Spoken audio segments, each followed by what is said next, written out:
Perfect. All right, so we are recording. Amy, it's good to see you. I haven't seen you for ever, 2 years now. So before I kind of dive into the advancement framework and then the what's going to happen on our agenda today, one thing I'm going to ask for everyone, so that we don't take too much time on introductions, can you please put in the chat your name and affiliation, just so that Ryan and Julia have an understanding of who's at the table. That would be perfect. And I'll just continue to talk as that chat continues to populate. So actually, let me introduce myself. I don't think I know everybody here. My name is Maura Little, and I'm the executive director of Cambia Grove. And what we are doing, or why we're here today, is to have a roundtable discussion around aligning healthcare incentives to promote economic growth. One of the things that Cambia Grove has been working with the community on is this idea that we don't want to just innovate for innovation's sake. We want to make sure that the innovation that is coming out of the healthcare innovation industry is actually making progress to create a better healthcare system. And so with all of that in mind, Laura, why don't we skip to the next slide to give a little context on what we are talking about. When we talk about impactful healthcare innovation, when we talk about optimized ecosystem elements in the triple aim, what we're really referring back to is this healthcare innovation advancement framework. Brand new framework that we created and released earlier in October of 2020, that really says that, hey, we all want to get to a better healthcare system. We used a triple aim in this model. We all want to get to a better healthcare system. In order to get to a better healthcare system, that means that things have to change. And really what change means, change and innovation are pretty much inseparable. And we can have that conversation. I know that there's a lot of definitions at large, but innovation means change, change means innovation. But again, we don't want to just innovate for innovation's sake. We want to make sure that change is impacting the healthcare system. And I'm talking really fast so that we can dive into this meaty discussion. So I'm going to continue talking really fast. Ooh, Laura, go back to the other side.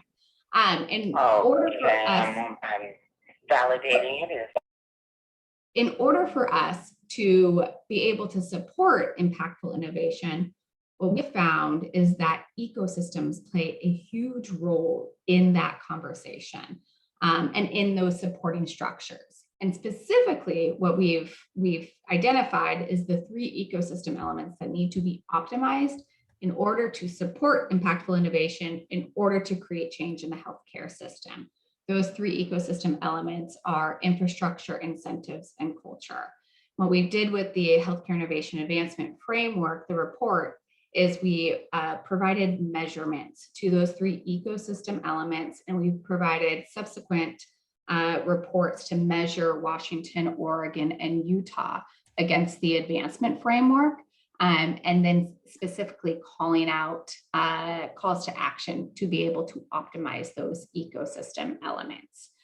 The reason behind this is really this shift in context setting, where we don't necessarily want to be measuring healthcare innovation based off of economic development measures, typically our employment, GDP, or if in Washington, we use GBI, gross business income, instead of GDP. Julia might have, I've never got to the bottom of that. I don't know why it's GBI, I'll be honest.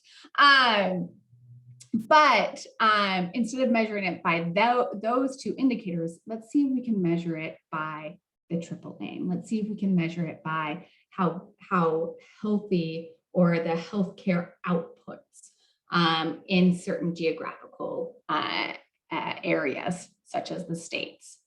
All right, next slide. And then I'm going to turn it over to Ryan to give a small presentation. Optimizing critical ecosystem elements, as I mentioned, we're really digging in deep to infrastructure, incentives, and culture. Infrastructure are both the technical as well as physical infrastructure that supports innovation. A lot of this is around interoperability. That's a bunch of conversation is around interoperability, as well as physical systems, physical elements there. Incentives, shorthand, fee for service to value-based payments. There's also a lot more in that, but how do we make sure that that we're paying for value instead of, services? And then culture. How do we ensure that we, the people who are creating the new innovation and creating these new solutions are culturally competent enough to understand the end user?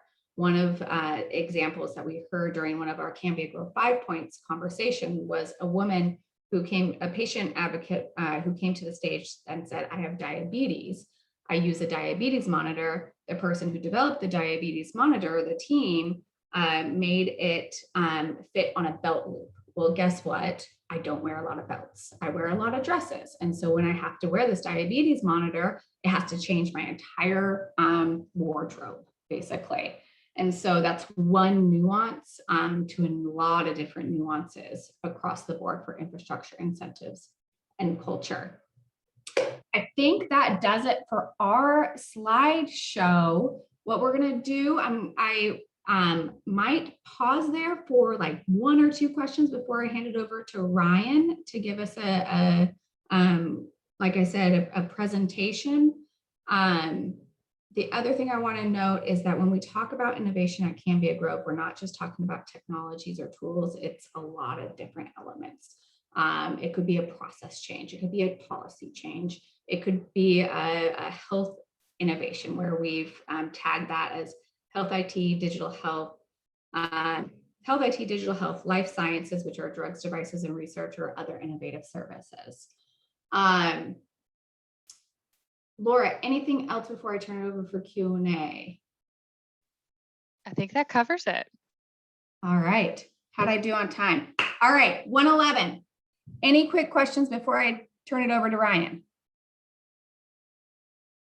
I think one just logistical piece is how we want to manage Q&A within this discussion and room. And Julia and Ryan, maybe y'all can talk about that when you are ready to facilitate the discussion. And we can use the chat box. We can just have people unmute themselves. We can raise hands. We have options. So just let us know what works best. Perfect. All right, we are recorded. Definitely, yes, to Laura's point, use the chat box. And now I am going to hand it over to Ryan. Ryan, take it away.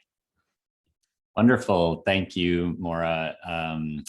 I just want to say before starting that this is such an impressive group. I work with a lot of organizations that call themselves conveners and that use the term ecosystem a lot, but it is rare in my experience to see an organization actually convene a really interesting cross-sector group like this and to actually try to define what the ecosystem means and what innovation means, as Maura just did. So I'm really excited to be here, and I hope, along with Julia, to kind of tee up a conversation and then step aside and watch the fireworks. As a brief bit of background, again, my name is Ryan Donahue. I am a non-resident fellow at the Brookings Institution, where I work with the Metropolitan Policy Program.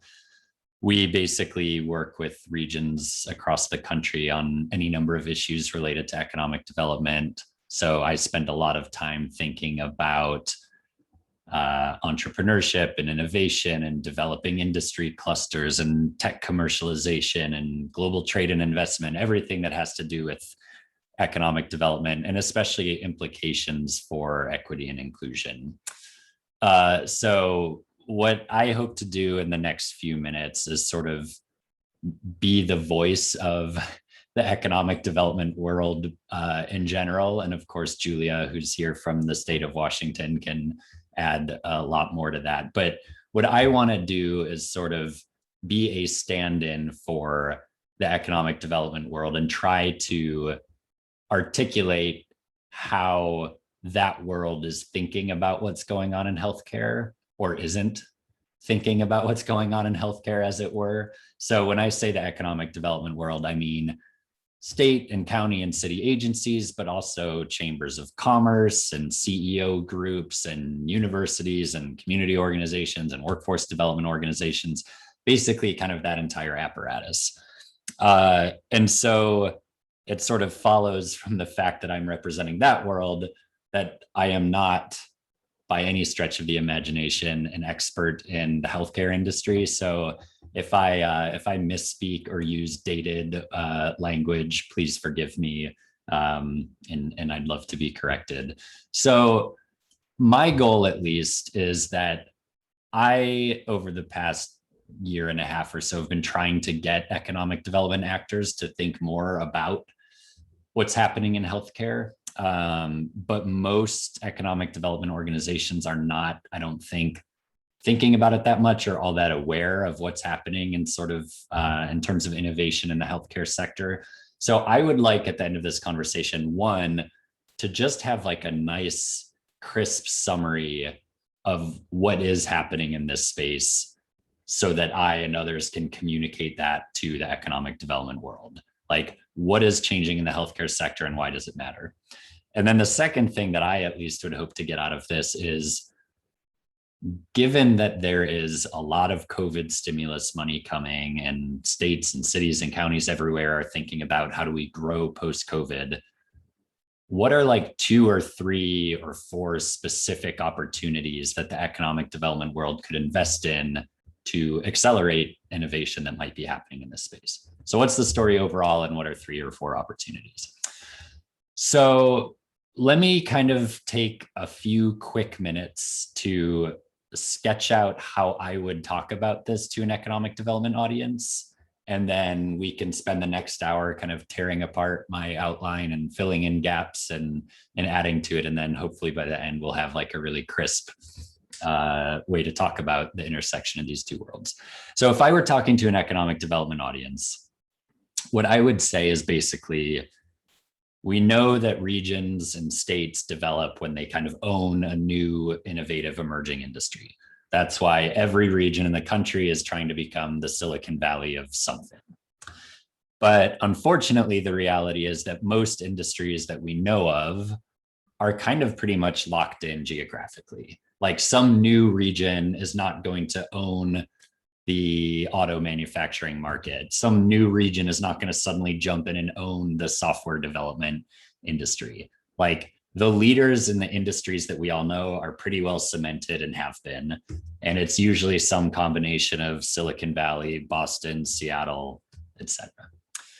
However, when a brand new industry kind of emerges, there is what economists like to call a window of locational opportunity, which is basically a technical jargon that says this industry has not yet decided where it is going to live. There is not yet an established center of gravity for this region, for this industry. It's not necessarily going to just get sucked immediately into the kind of black hole of Silicon Valley. And I think that that is what's happening right now in healthcare. So you've got $1 trillion industry that's been kind of doing things the same way. Suddenly, payers are saying, as Maura described, we are going to pay for outcomes instead of fee for services.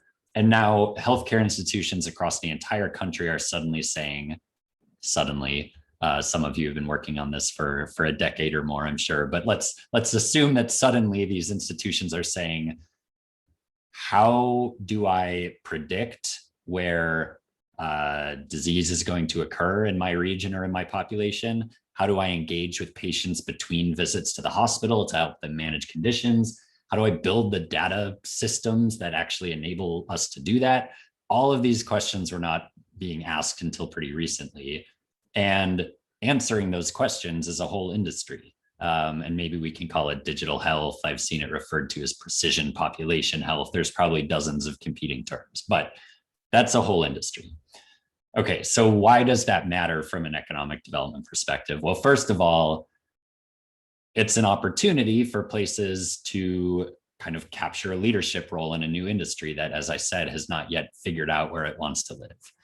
And I think the other aspect of that is that a lot of jobs in this digital health or health tech industry are probably more accessible mid-skill jobs than tech overall. So it's an opportunity to win part of an industry where there's, I think, some fairly accessible middle wage jobs.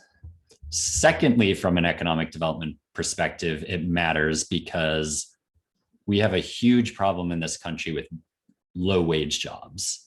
So not long ago, economic development organizations had the same mantra, which was jobs, jobs, jobs. All that anyone cared about was how many jobs have we created in the last year, 3 years, 5 years.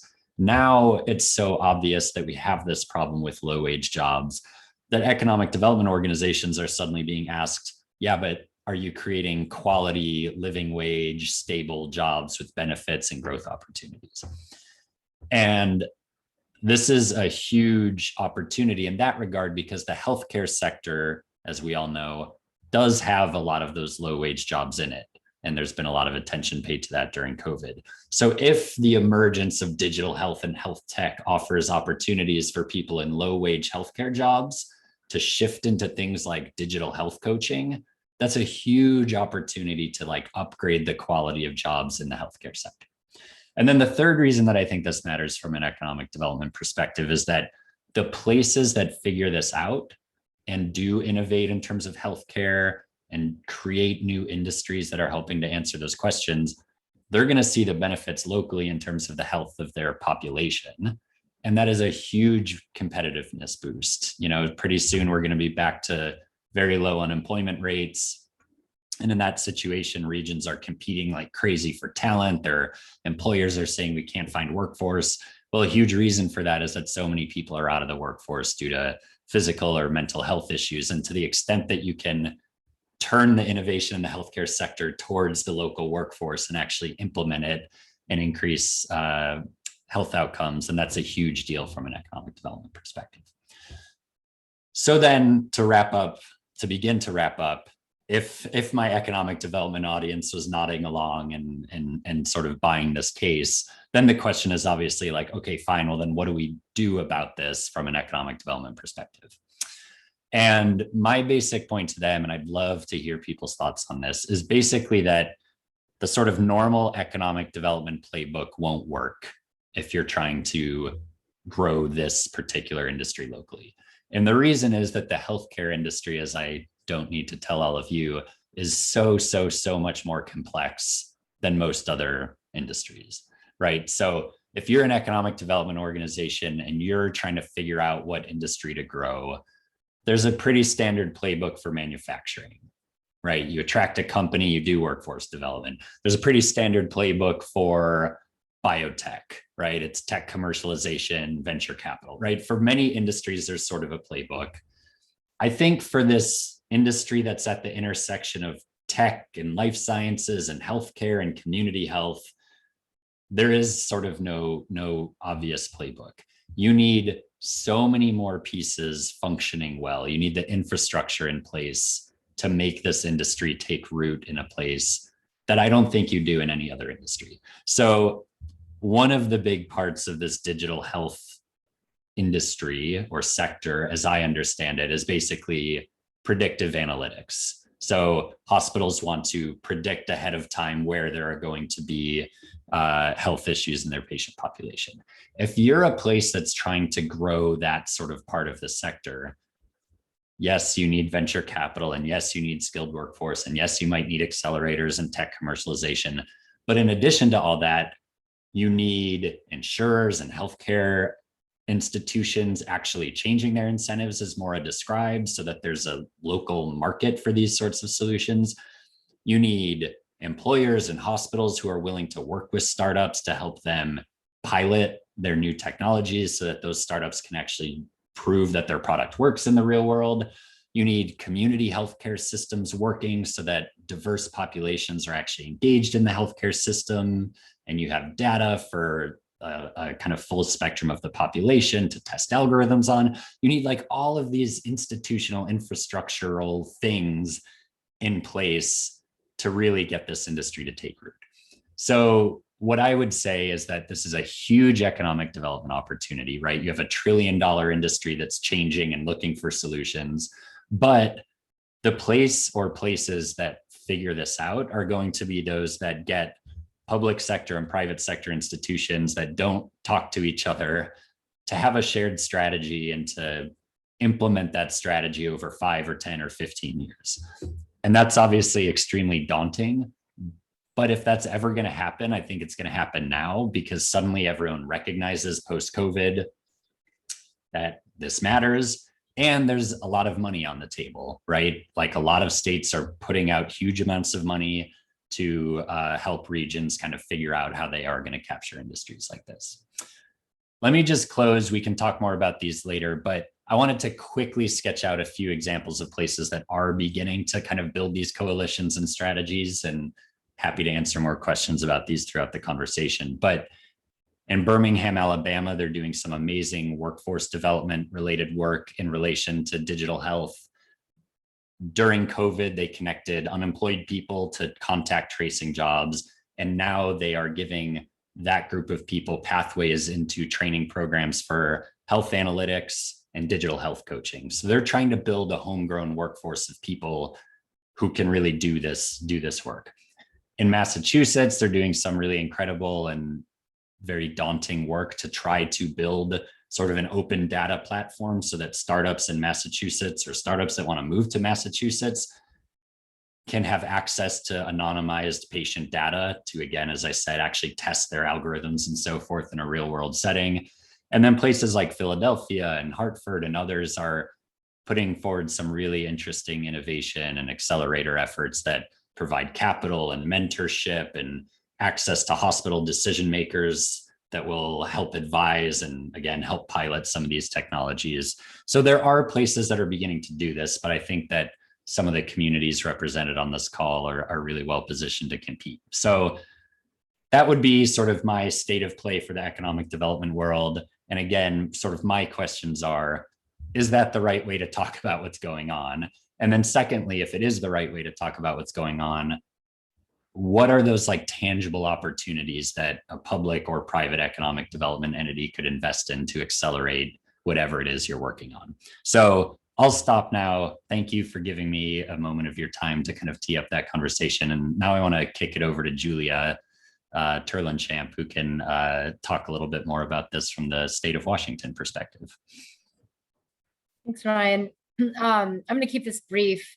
Ryan put out a lot of good questions that I wanted to start talking about already. So I also want to just thank everyone who's here. There's some really great folks who are on this call, people who I work with in my job. So I'm really glad that they're able to be here, especially because I'm going to use them as an example. So I'm going to call them out in a minute. I also want to give you a warning. I do talk in acronyms, so please always just put in the chat, especially if you're not from around here, just asking you to clarify.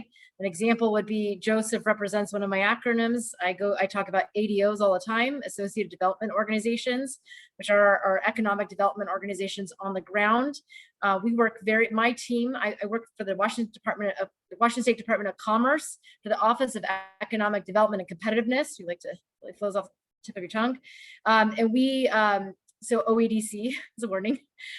We work really closely with our local partners on the ground, like Joseph is a great example, who represents a county in Washington State, Grant County.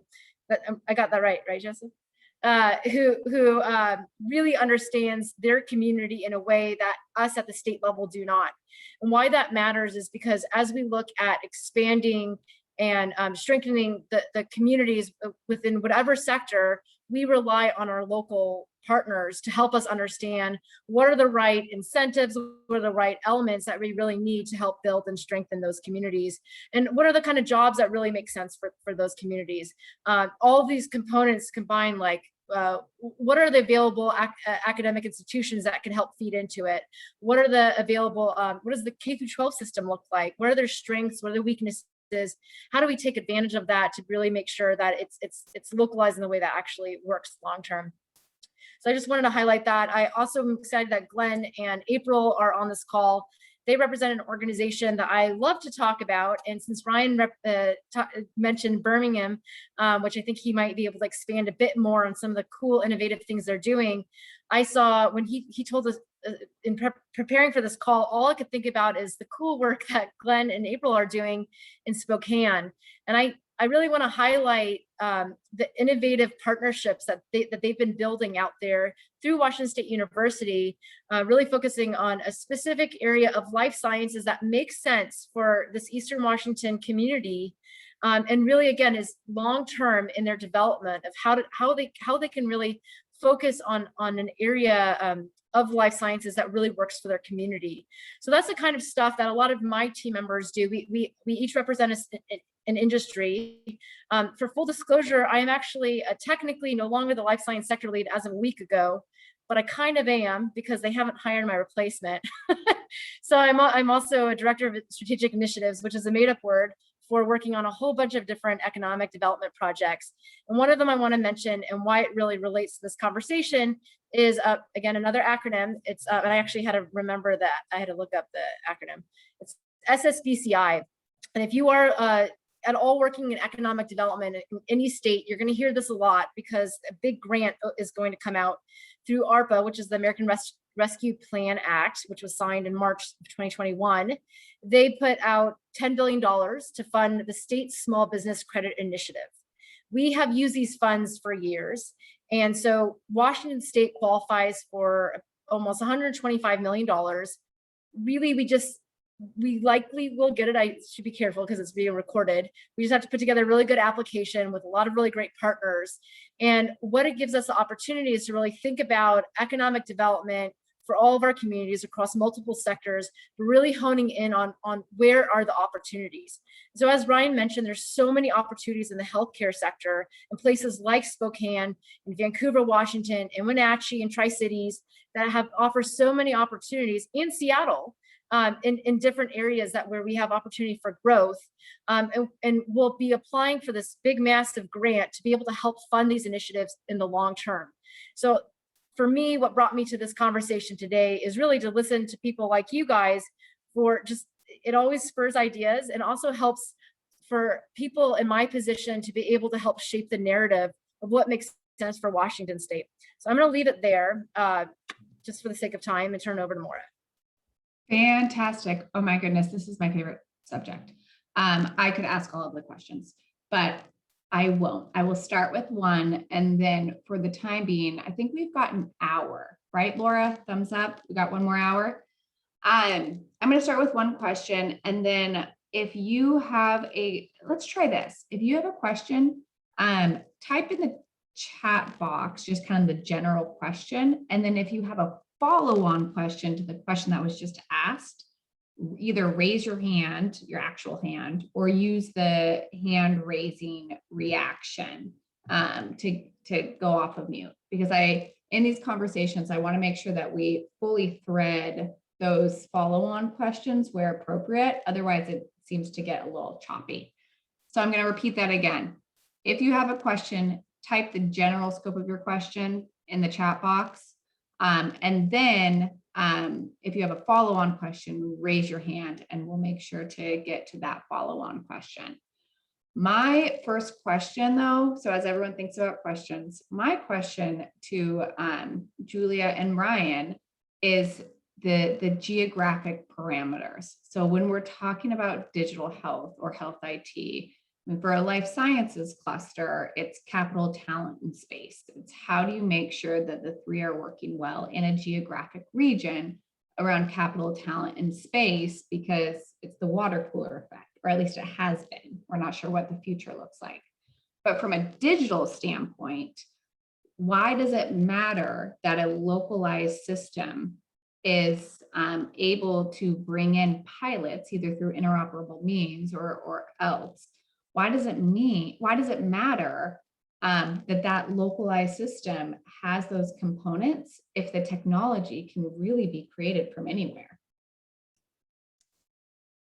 I can start with that, and others on the call may have great ideas on this as well. But I think this is one of the things that's so exciting about this sector. And there's been a little chat between me and Chris Saxman on the side here about places that are really innovating in this sector. And that's a longer list than most industries. So Brookings put out some research not long ago that found that like 90% of tech jobs were created in 5 cities over the past 10 years. So I work in regions all over the country that excitedly tell me like, we've got this burgeoning tech innovation sector. It's amazing. Look at this company and that company. But then when you go back and look at the data, it's pretty depressing because you see like, as much as all these regions are trying to gain traction in the tech sector, just year after year after year, it's not just that Silicon Valley and Boston and Seattle are like holding firm, they're pulling away from the rest. But in this sector, I think that the local conditions matter because, well, maybe 2 reasons. One, as I said, is that you can sort of create an app in Silicon Valley and sell it all over the country, no problem. Like if it works on your MacBook in your garage, it'll work on everyone's MacBook. With health technologies, it's obviously a different situation. And so the need to like prove that they actually work in a real world setting and refine them by putting them to work in a real world setting is much, much, much more important. And so hospitals and insurance systems, which exist locally, that are willing to open themselves up and work with startups or innovators from universities to pilot new technologies, as I was saying, that's going to be like an attractant to companies. And so the Birmingham example that I mentioned, they're really struggling in Birmingham to like try to gain a foothold in the innovation economy. But they have a really diverse population. It's a majority Black city. And the University of Alabama, Birmingham, among others, recognizes this opportunity, and they're sort of willing to open themselves up and work with startups in a different way. So that itself is a reason for startups and companies to come to Birmingham and be local and be able to walk in and out of the hospital and talk to clinicians and talk to decision makers. So that's one reason. And the second is sort of related, which is that someone mentioned in the chat, obviously there's a huge equity component here. And so the communities that are able to really reach out to and engage with and get the most disadvantaged populations into the healthcare system are going to have a huge value proposition in this industry, because if you're trying to create a technology that solves health disparities, again, you have to like test it in a place where the healthcare system is actually representative of how the country looks. So you can't sit in Silicon Valley and create the perfect healthcare app. You have to be in Birmingham and Detroit and Cleveland and Eastern Washington and Alaska and everywhere, and make sure that whatever technology or algorithm or business practice you've developed actually works in all those different contexts. So I think that places that are able to sort of get healthcare institutions and others to sort of open up in these ways, and that are able to like create an inclusive and equitable healthcare system, are going to be the places that these companies want to come and grow and experiment. Julia, any thoughts on that? I have many, but I'm afraid I'm going to go on a tangent. So I thought we could, if Chris has a comment to what Ryan just mentioned, I'd rather turn it over to him and I can comment after that. Perfect. Hey, thanks, Ryan. I think that's a really good point. I helped to build a telemedicine startup from pre-revenue to one of the biggest telemedicine companies out there, and we had this exact issue, which is getting started, getting proof of concept is fantastically difficult, and I think there's a couple of things. A couple of reasons for that. Unlike many apps that Silicon Valley turns out that are mostly B2C, where you can come up with as you said, you can come up with an MVP and launch it. If it breaks, that's fine. Most digital health companies are B2B, excuse me. They have to sell into the providers, the payers, the employers. And that's a long sales cycle, and getting just in the front door for your first couple deals is the real hurdle. And so I think economic development organizations that or just like you said, hospitals or other healthcare organizations that are based locally that are willing to reach out or willing to work with a young startup are absolutely invaluable. And the good news is there are healthcare organizations in every city in the country. every town in the country practically. And to your point about equity, if you want to go after low income or underserved communities, well, gee, you're talking FQHCs, and they are literally, one of our very first ones was in Steamboat, Colorado. I mean, it was a tiny little organization, but boy, were they innovative. But what I'd say is it probably doesn't matter where that organization is, except for the fact that once you get in bed with one of these groups, it's a lot, the fun has just begun.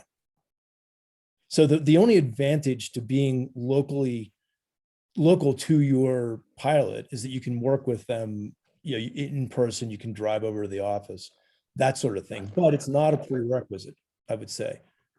We have there's an organization like this one in Colorado that, among other things, does a matching program once a year.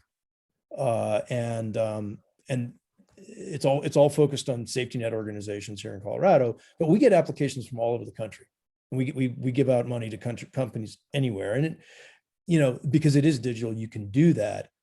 It's really about the relationships with the people who make the decisions and who do the work in the healthcare organizations. To me, that's the biggest thing that a group like yours can foster. And again, it doesn't have to be local. That's why I do think that we're going to see this innovation in every, all over the country here.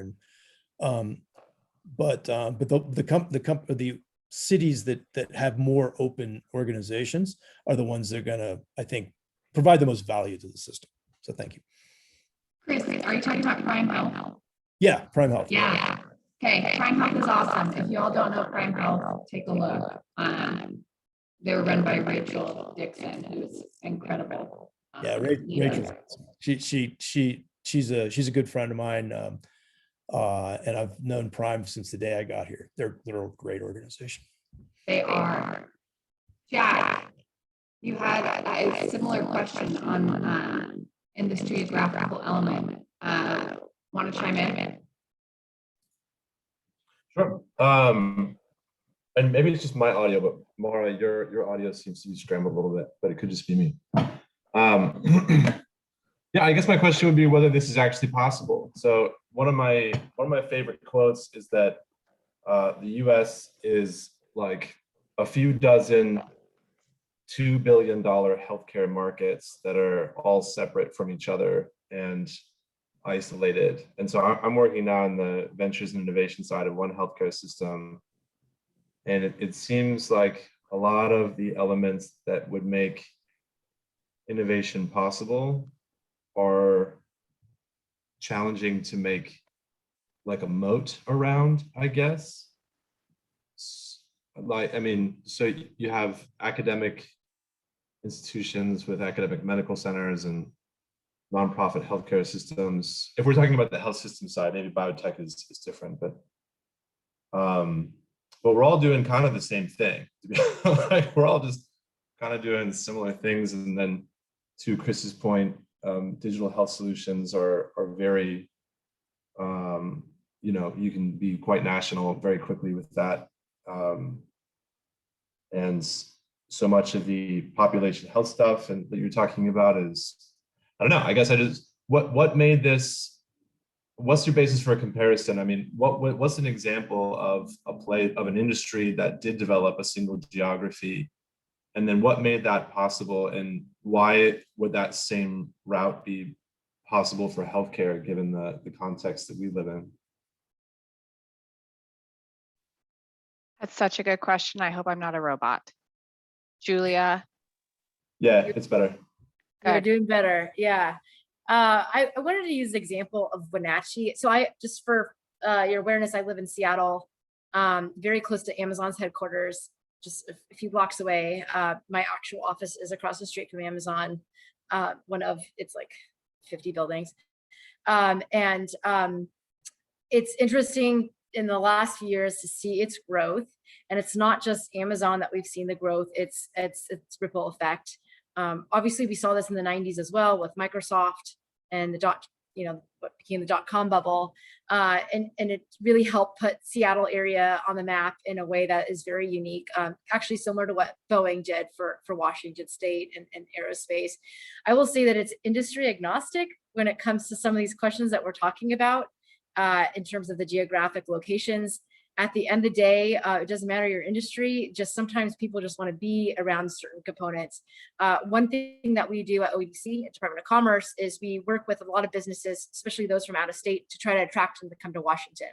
We do have certain economic incentives. In a place like Grant County, for example, we do offer certain rural economic incentives, and at the local level, they might offer incentives as well. So an example is a company will come to us and say, hey, we're really interested in coming to Washington. What do you have to offer?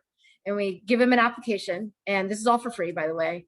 And they tell us all the components that they're interested in. They tell us how much water they need, how much electricity they need, what is their preference in terms of how of their location, proximity to I-5 or I-90, any of the major interstates. Perhaps they need we had a company that was based in the Midwest, and they said it actually at the end of the day was because all their stuff was coming through the Port of Tacoma, it was advantageous for them to just simply be somewhere in Washington State versus going all the way out to the Midwest, despite the kind of economic incentives that would bring them out there. So proximity to certain components were critical. Proximity to community colleges that might specialize in programs that would feed into those businesses, is critical. And so that's why you're looking at these pipelines. What's happening even at the elementary, middle school, and high school level that will help feed these pipelines. We have it very well established for aerospace. That is what Washington State is known for. Pre-COVID, pre all the crashes with Boeing. We had no, sorry, but it's true. Boeing was our primary employer. Amazon has since taken over, by the way. We have very well established workforce pipelines for that industry at all levels, at blue collar, very high paying blue collar wages, up to very high well paid white collar positions. So I think it's a really interesting example to look at that industry and to see what's happening with other industries as well. Maritime is also a really fantastic industry to look at locally and to see what they're doing in order to really strengthen that pipeline. That for us is what we've really honed in on, and especially when it comes to looking at trade jobs that don't just rely on a college degree and then your exploration of, well, what do I do next? These are jobs where they give opportunities without the debt that you might accrue from college and other higher ed, and to really get into a field that is of interest to you with skills that you can then transfer over to other jobs within the area. Last thing I want to share is if you are in this area in Puget Sound, you might see signs about coming to Wenatchee. So if you're not familiar with what Wenatchee is, it's a beautiful community in Chelan County, which is just east of where we are in Seattle. It's only about 2.5 hours away. And it's where a lot of your apples come from, no matter where in the Washington State, and apricots and cherries. And they have been really heavy in investing to try to attract tech workers there. And their whole point is you can do your work anywhere. I think that they've had a measure of success, but at the end of the day, again, people are looking for communities for certain parts that certain cities might bring to them. And I think that you have to really always weigh your options of what is it that you're trying to attract. Up in a place like Burlington, Washington, which is in Skagit County, up north, about an hour north of Washington State, they're big. They own it. They go, if you want a big city, we're not the place for you. If you like the mountains and the water and islands and river rafting and kayaking and skiing, then we're the place for you. That is totally how they incentivize people to come up there. They're very honest about what they don't have, and they're very honest about what they can offer to employees. So I always think that's really interesting to look at these different communities who weigh the pros and cons of what they can offer, and to be really honest about it, versus just assuming that you can create a tech hub just because you believe that tech workers can work anywhere. I think it's really important to understand that you can't just assume people will come there because it might be pretty. You have to really figure out what is it that might attract them, and how can you really focus in and hone in on that. And then eventually you build a community that will attract more people there. And then companies, we find, are really interested in that particular workforce. So for us, we really specialize in people who are really good at AI, quantum, different types of, computer science in a way that Silicon can't even attract. So like that's something that Seattle has done a really great job of. Fantastic. Okay, Chris and Joseph, take your conversation off of the chat here. Joseph, you asked a question about optimal size of a health system for a tech company to be interested in working with them. Thoughts on that? So I guess I'll put a little more context, because there's two parts that I guess that kind of went together. So again, I'm representing Grant County. So we're in Eastern Washington. So just thinking about Grant County, we have a population of about 100,000. We've got a 50-bed hospital in Moses Lake, a couple critical access hospitals. So just one is trying to understand, what is the, we'll say, appetite for some of these tech companies or these startups to interact with these smaller hospitals. And Eastern Washington definitely has a lot of these smaller hospitals or organizations.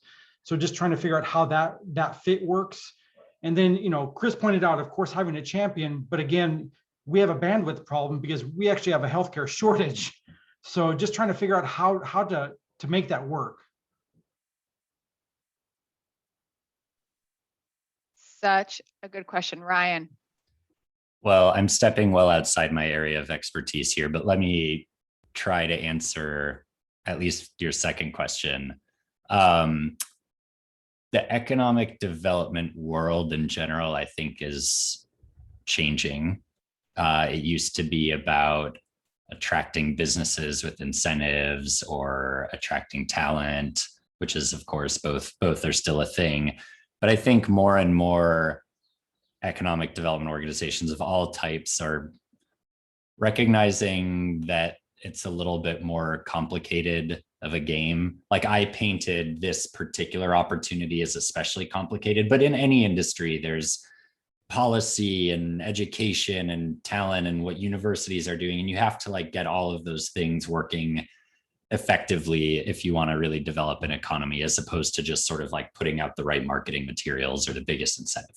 So with that in mind, I think more and more economic development organizations that used to think of themselves as business attraction entities then sort of evolved into doing a little bit more workforce development or this or that or the other, are sort of beginning to step into this space of thinking about how do we fill these gaps, right? So if you do have a bunch of hospitals where everyone is oversubscribed and there's no bandwidth to think innovatively, well, then it's not beyond the scope of economic development to set up some kind of mechanism or put in place some capacity that could live between the healthcare system and the entrepreneurial system or the economic development system and fill that gap. That's not what economic development would have done in the past, but there's no reason that that sort of apparatus can't begin to step into these spaces and say, well, maybe the reason that we don't have this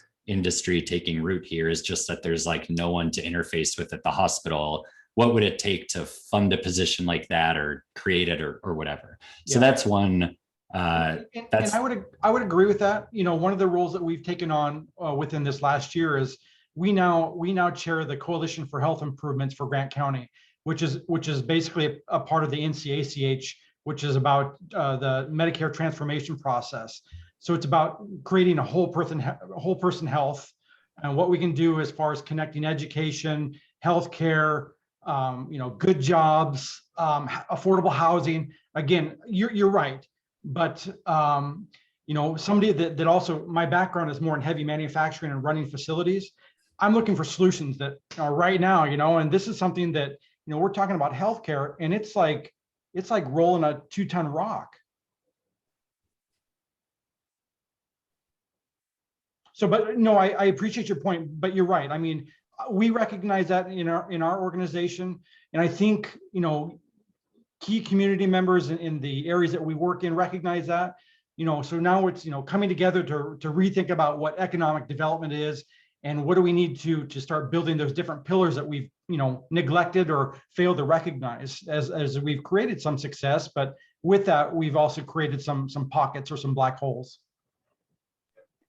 Here's, Can I ask a question of that, Joseph? Do you mind sharing, if you're comfortable, what state partners you have at the table to help you in your efforts?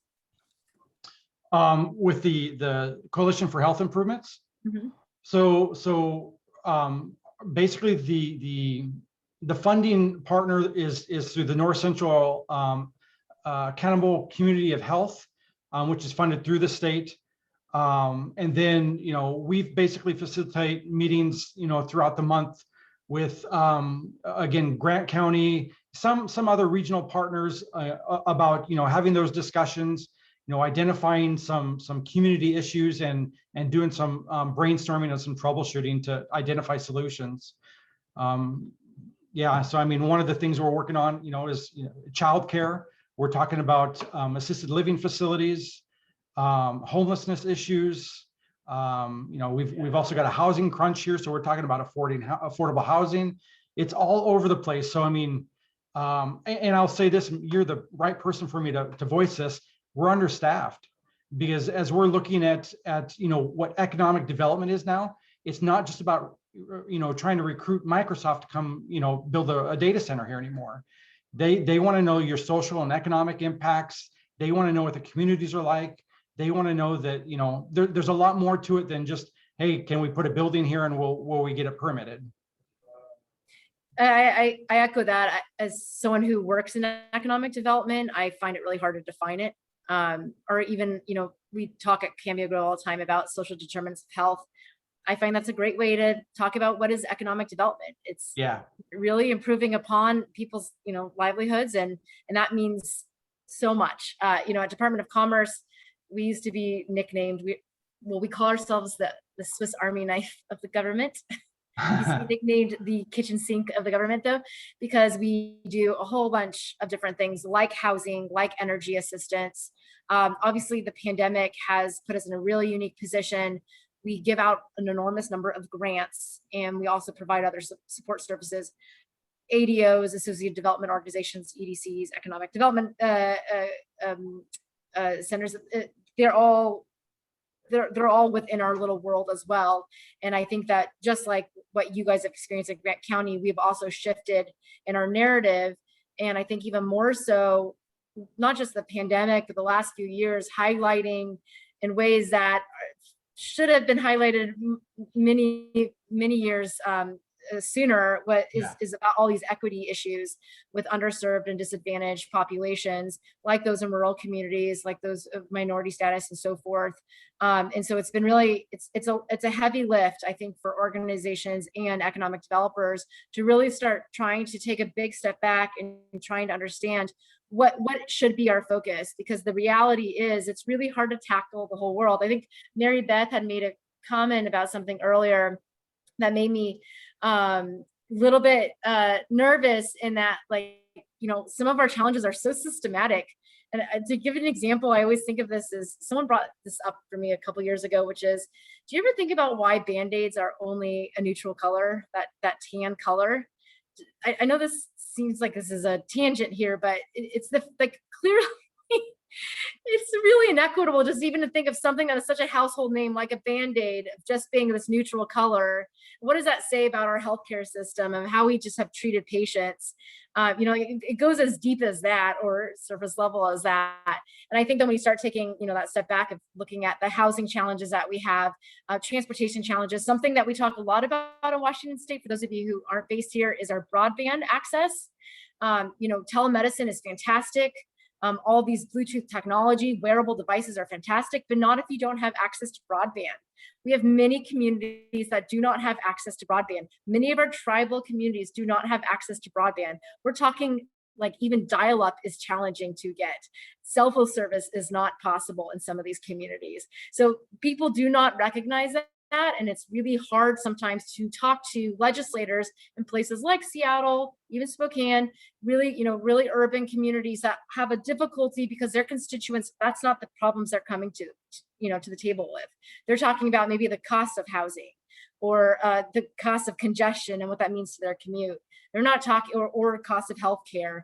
They're not talking about these kind of components that are integral to the success for us to move forward, like broadband infrastructure, which, for your awareness, the state has invested an enormous amount of funding in, and hundreds of millions of dollars, to be paired with federal dollars as well. So it's something that we're well aware is a major issue to be able to address. It's a long process for us to do it. Mm-hmm. Okay, I'm going to lob in a loaded question. There's such good dialogue on the chat, but here's the loaded question. Do you, and this is really for everybody, do we think that the innovations that are being created today, 9 out of 10 innovations fail? Do we think that the innovations that are being created today are failing because there's a systematic issue at place where we don't have broadband, or we don't have a value-based payment system, or so on? Or do we think that they aren't good innovations? I'll throw one more in there. So the other part of my life is I spent 10 years as a hospital commissioner. The problem is healthcare is siloed. That's the problem. And so Joseph, you've seen good, like, hey, I could use this, but the healthcare system is so siloed that we can't implement it. Oh, absolutely. I mean, there's definitely, you think about Cleveland or Minneapolis or Boston, you think about some of these areas that they get it. They've got a couple things. They've got scale, they've got capacity, they got some funding, they can take some risk. I'll throw that out there too. But in general, healthcare is so siloed that if it's not their way, there is no other way. And then you throw in Medicare, Medicaid reimbursements in a lot of areas. I mean, that just, it's a game changer for a lot of healthcare. So then the people who are creating these new innovations really have no opportunity. There's no route in. I would say with those organizations that have already started doing that, or have, I guess, stepped up and said, hey, we're willing to do this with you. Yeah, I mean, but I think it's really limited because, again, one is, bandwidth, the other is the silos. I mean, there's just a lot that goes into it. Mm-hmm. Chris, go for it. It's just like, I'm not an expert on this at all. I cannot speak from the experience that you have, Joseph. I'm just thinking of Maura, if that startup that has been amazing. I think they're maybe from San Diego Children's Hospitals. They were one of your panels for 5 points, and it really was very left quite an impression on me. This doctor, he's a surgeon, and what the startup did, and they've been really successful in getting into hospitals, was there's a really high rate of surgeons screwing up because they're not required to actually improve. They're not ever monitored. There's no ramifications usually. And so the startup is focused on helping surgeons improve from their mistakes instead of penalizing them, and actually teaching them. It's recorded what they're doing, and not in a way that creates intimidation, and a really supportive system. And what really was interesting to me is from a children's hospital, and how they're now getting into more hospitals, is it came from within. And I think that already was a really big uphill struggle, but it did make a big difference for it to come from a member of the community to really say, hey, I've identified this major issue, and we need to address it. And since then, at least I remember his hospital, I think it's from 2.5 years ago, maybe more. It's one of your summits. But clearly it's left such an impression on me, because I love seeing doctors saying, no, we sometimes mess up, and we need to learn from those experiences in order to help patients, down the road. So I do think that there is a lot of innovation that also comes within. I totally agree. From what I've learned is that I do agree that there are quite a few silos. I also believe that there are a lot of room for opportunity. Chris, thoughts? Well, one of the things I think, what I've seen is that, and this might be just another way of saying that there are silos, but, in general, I think that if you look at an economic system, you're going to get whatever it is you pay for in that system. And the problem is that people get paid very well right now to do things the old way. I always ask people, why are we sitting here in 2021 talking about digital health finally coming into its own, or they were talking about having problems, rather than say in 1997, 2 years after Netscape IPO'd, when we started talking about digital everything else. And it's because you couldn't get paid to do anything other than provide care in a hospital setting or in a doctor's office, by and large. And until that changes, and whether that's value-based care or some other new type of payment model, such as a credit card, maybe, or the equivalent of food stamps for healthcare, whatever it may be, but still, until we start paying people differently to provide the healthcare that we want, it's not going to change. I just know too many CEOs of hospital systems that are like, yeah, great, this value-based care stuff's great. Now I'll hire a chief innovation officer and I'll put him over there in the corner. I'm not going to listen to him. Totally agree. And I know guys that have that title here in Colorado that that's the situation.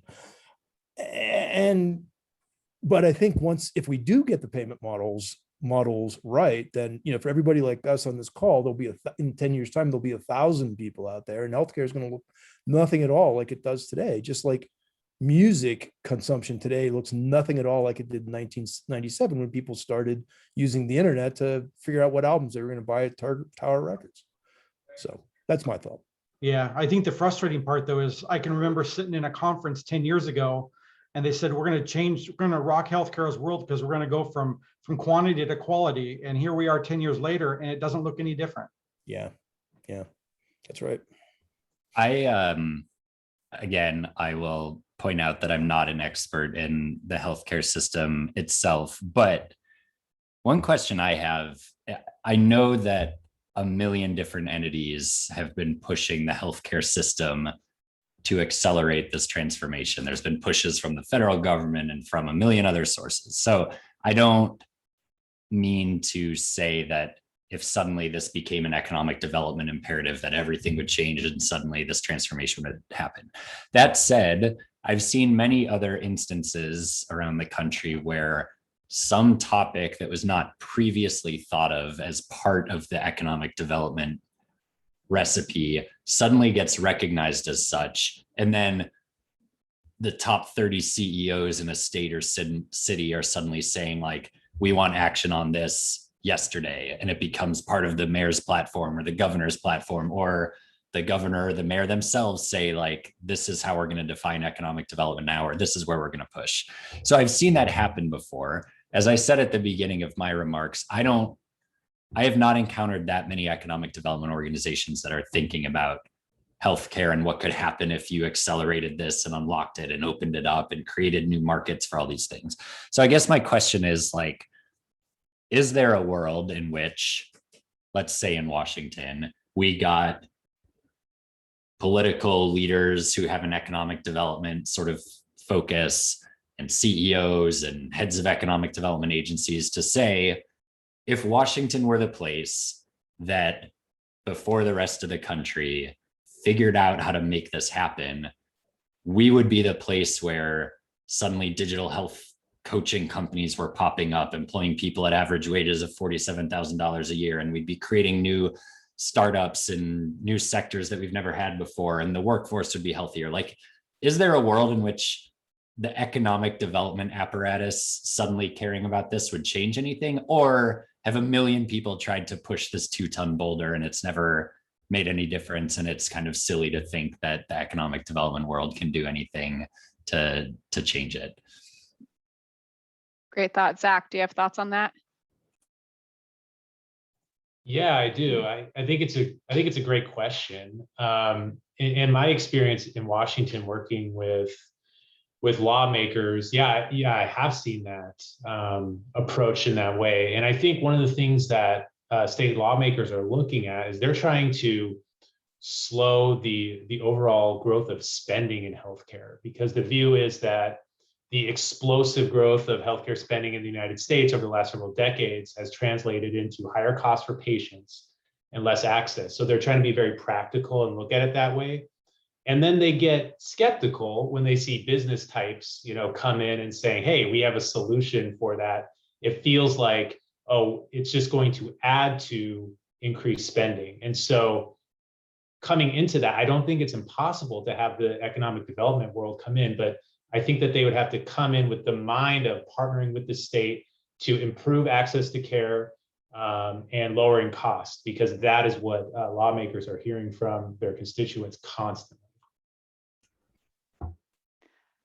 Well, and that's one of the reasons why I work in healthcare is because we can't really do other things because healthcare costs so much. So I've had literally instances where, because a healthcare line item in the state came in way over budget, we had to cut economic development initiatives and then that just cuts everybody off at the knees to what we're actually trying to achieve.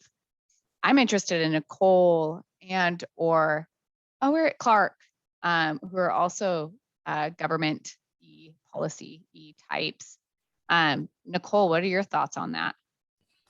Sorry, I disappeared for a second because my dog was making a whole bunch of noise. But I was thinking about what Zach just said, and it's actually 100% true what I've been seeing as well with legislators.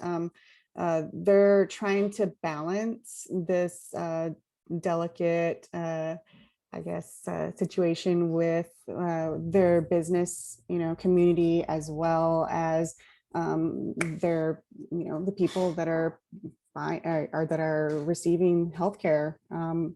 And so what I've been looking towards is, in listening to this conversation today has been focused around, how does this play into the possibility of a single payer system?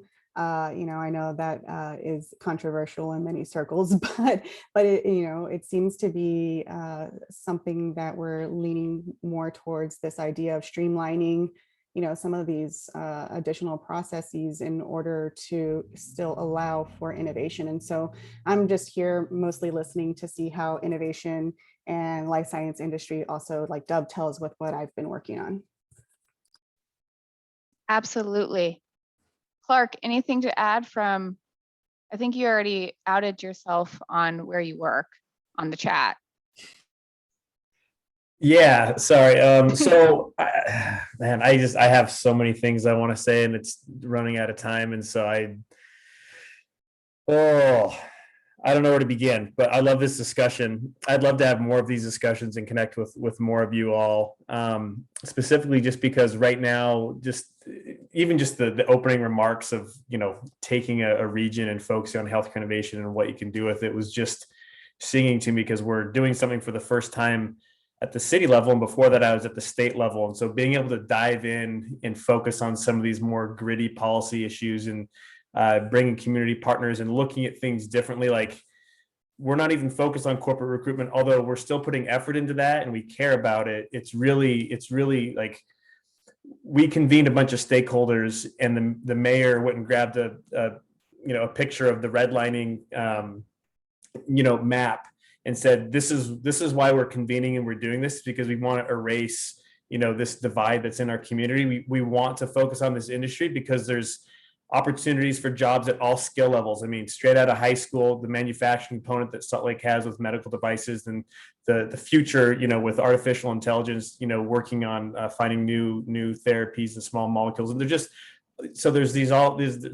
the legacy of the devices, the efficacy of genomics and diagnostics, and then this new future from the University of Utah. And so we're trying to just make the case to our residents, see yourself in this industry. And also you have the public health component too. So yeah, but also I always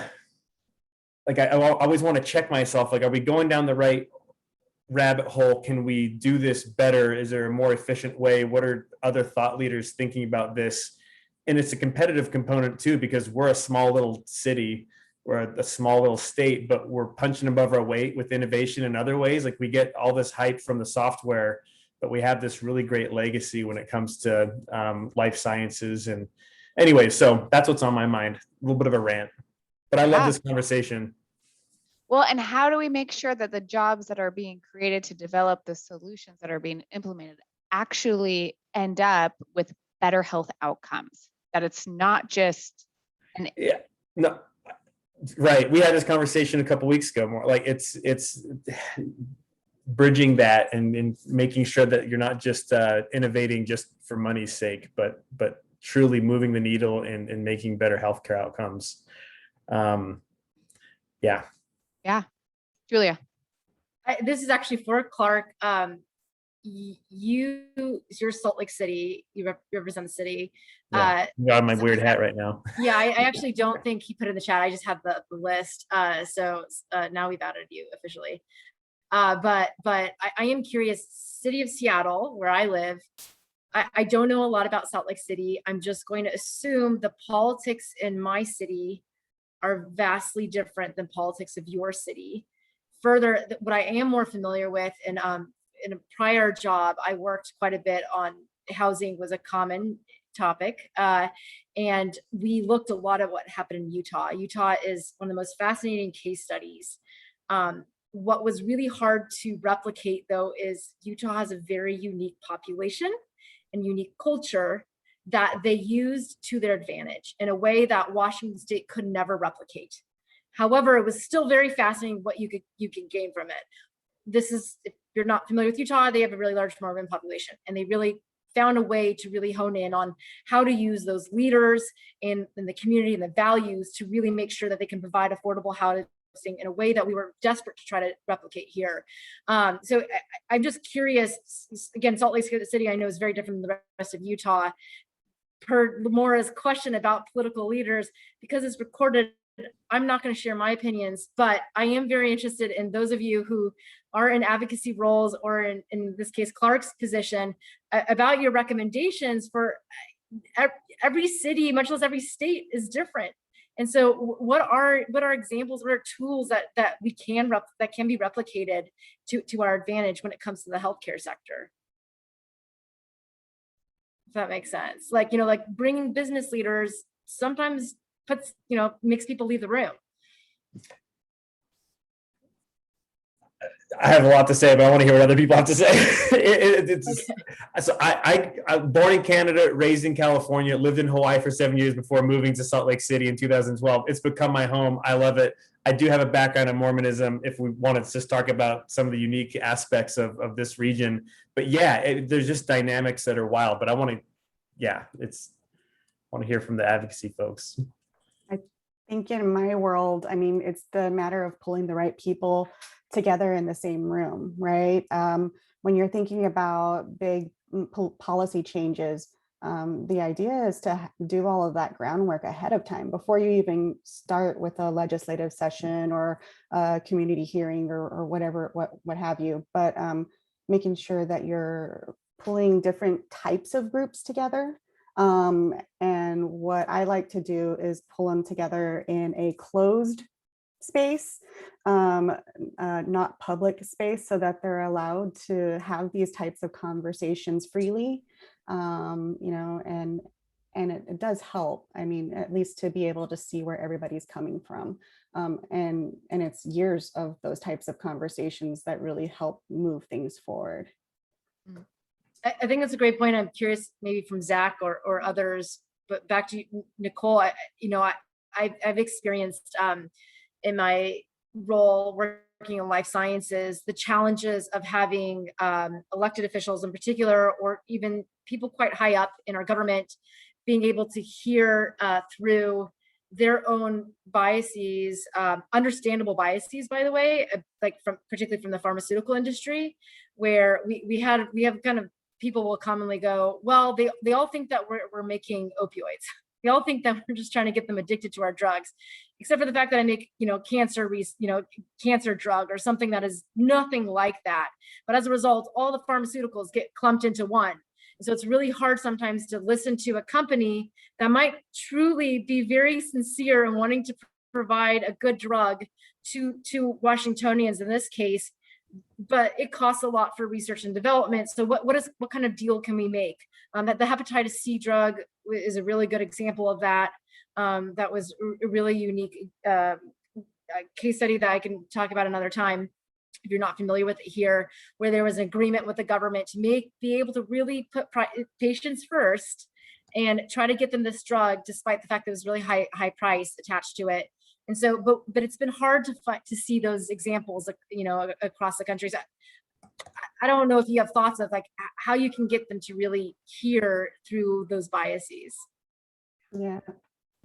So just one quick response to that. So definitely agree with Nicole's comment about working way before the proposal gets out there. But I think that it's understanding, yeah, you might have the right message and you might have developed it well, but who is the messenger? And coming up with a comprehensive strategy that matches the right messenger to the right policymaker. And that includes, you know, people working in counties. So I'm looking at someone like Joseph, who's in Grant County, you know, he's going to know a lot of local people there. And so it takes a long time and a lot of people, but once you match the right messenger to the person, then everyone can bring that message forward. And that's what I've seen work to push policy forward in the state of Washington and in other states as well.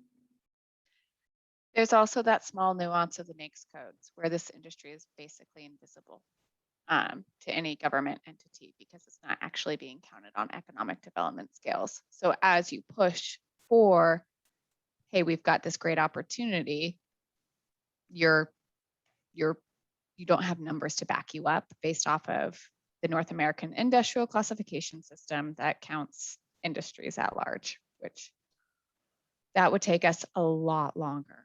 That would be a whole, maybe that's another roundtable. We have 10 minutes left. I'm going to turn it to Joseph, and then I'm going to turn it to Ryan for thoughts because we haven't heard from Ryan in a while.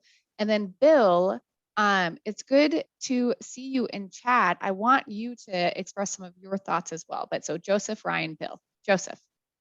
I think just the one thing I wanted to point out, and I think it goes back to the introduction, is this is something that I keep, the word I keep using a lot lately is it's about an ecosystem. It's no longer about identifying an end and having a bunch of means to it. It needs to be an ecosystem. There, you know, it's about including a really diverse group, understanding that it goes back to the saying it takes a village. And I think for things to be successful in this next stage, like what Ryan had talked about, I mean, economic development is no longer about trying to recruit a business. I mean, there's a lot more to it now. And that means there's a lot more stakeholders that need to be involved in this. And so I mean, it's bigger than that. Yeah, absolutely.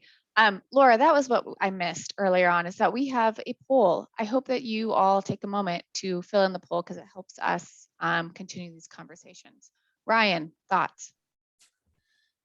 Yes, it's a great point that Joseph just made, I think, and that you made too, Maura, where like still a lot of economic development at the state level, the county level, whatever, to the extent that it's structured around industries, it's structured around very antiquated kind of verticals that you can see in the federal government data, and just that people understand. So if you look at, again, I'm not even an expert, even though I live here, in how economic development functions within the Seattle region, but as I understand it, you've got tech industry organizations, and then you have tables where healthcare conversations happen, and then you've got a life sciences organization, and then you've got community health people, and then you've got health policy people. And that's why I said the very first thing I said on this call was like, this is really cool, because this thing that we're talking about is a massive economic opportunity, but it sort of falls through the cracks of like 5 or 6 different entities that each have jurisdiction over a narrow thing. And so to Joseph's point, a kind of like clean technology, this is an opportunity where you need to somehow construct a group of economic development stakeholders that represent tech, life sciences, healthcare, probably lots of other things, and like really build a different entity or coalition that can like think about this at the scale that's required. So that's why I'm so interested in like writing a paper about this, to get economic development people who are like constantly under fire, like Julia said, Swiss Army knife, doing everything. Sometimes it gets a little short term, to think about like what that ecosystem actually means. And then I know we're turning to Bill, so I just want to reference his earlier comment that we actually need to get more people out of the healthcare sector. First of all, I think that's what some of these technology solutions can do, right? It's like managing chronic disease so that people aren't spending as much time in the healthcare system. But I also just wanted to point out that's like a really interesting incentive issue that exists in the economic development world, which is that there's a lot of communities that have lost manufacturing jobs, let's say, and they've been replaced almost 1-for-1 with healthcare jobs. And that's like really bad because it means you have a bloated and efficient, costly healthcare system. But if you're a mayor or a county executive or a governor, those healthcare jobs, which are bad for the patient maybe, are a godsend for you because, again, they've sort of been a 1-to-1 replacement for manufacturing jobs. And so there is a little bit of a mixed incentive here where long term, the state would have more money and the economy would be more robust if we sort of decrease the size of the healthcare sector. But it's a little bit of an economic band-aid in the near term. So Bill, I'd love to hear thoughts on that. Sure, I'm happy to weigh in. Thanks, everyone. So I guess exactly that point, Ryan, I think it depends on whether you're having a reactive or a proactive approach, right? And if my manufacturing jobs have plummeted, then any jobs are good, including healthcare. So we bloat healthcare even further than it is with zero return to health and just more unwarranted expenditures. But it's okay for the short run, it's disastrous for the long run. So I did put in the chat paper that we recently wrote that was an editorial in JAMA that's titled something like, all economic policy is health policy.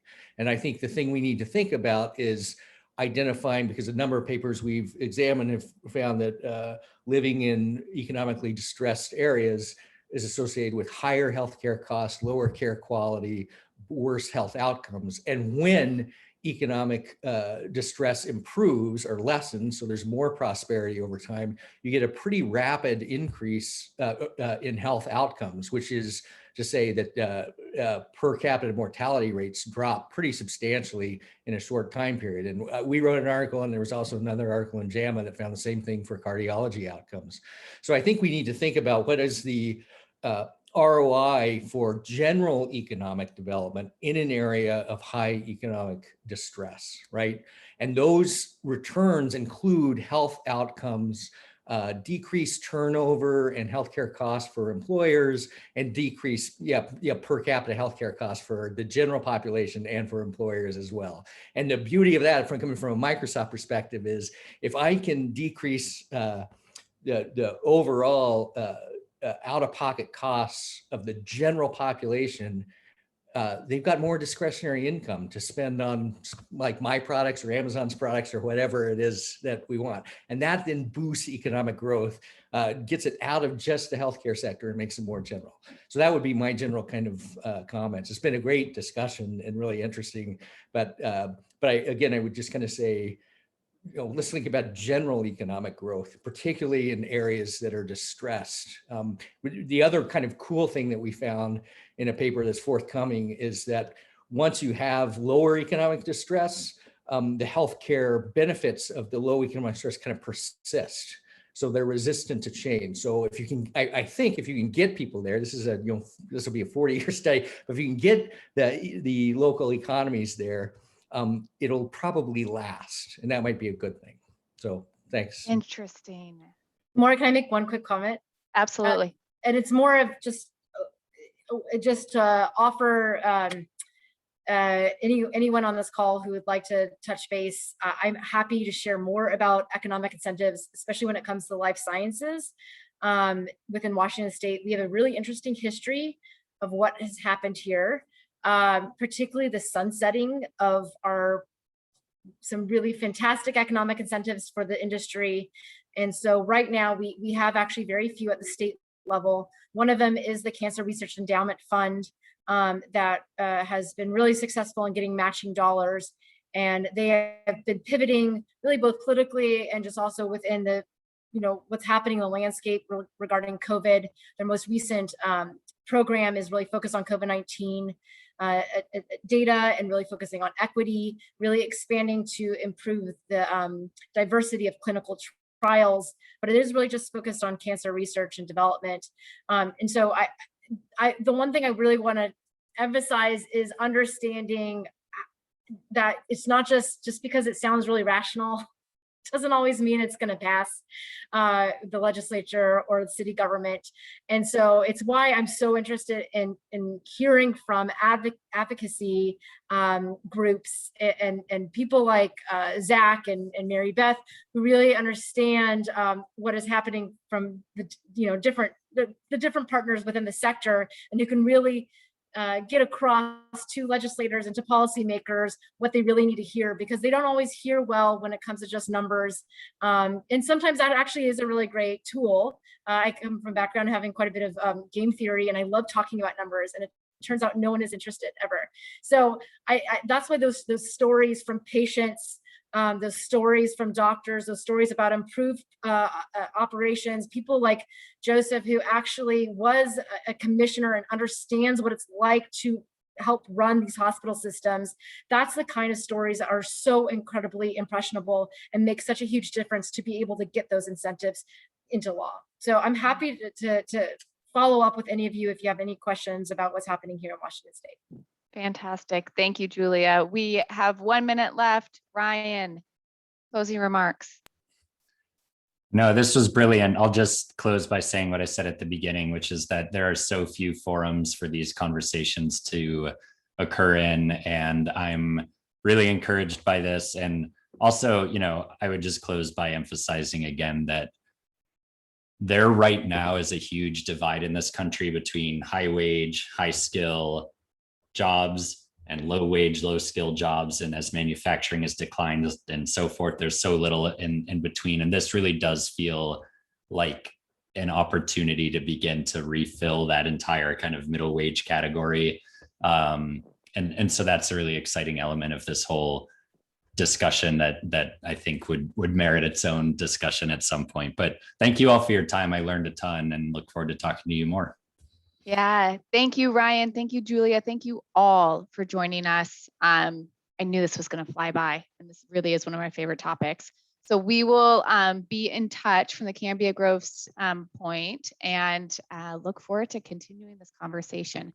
If you aren't already a Cambria Grove member, it's absolutely free. We have Slack chat discussions, and this might be another really good Slack chat discussion to take it and continue the conversation virtually. But I'll have to talk to Laura about that, because I just offered that and I don't know if that's actually true.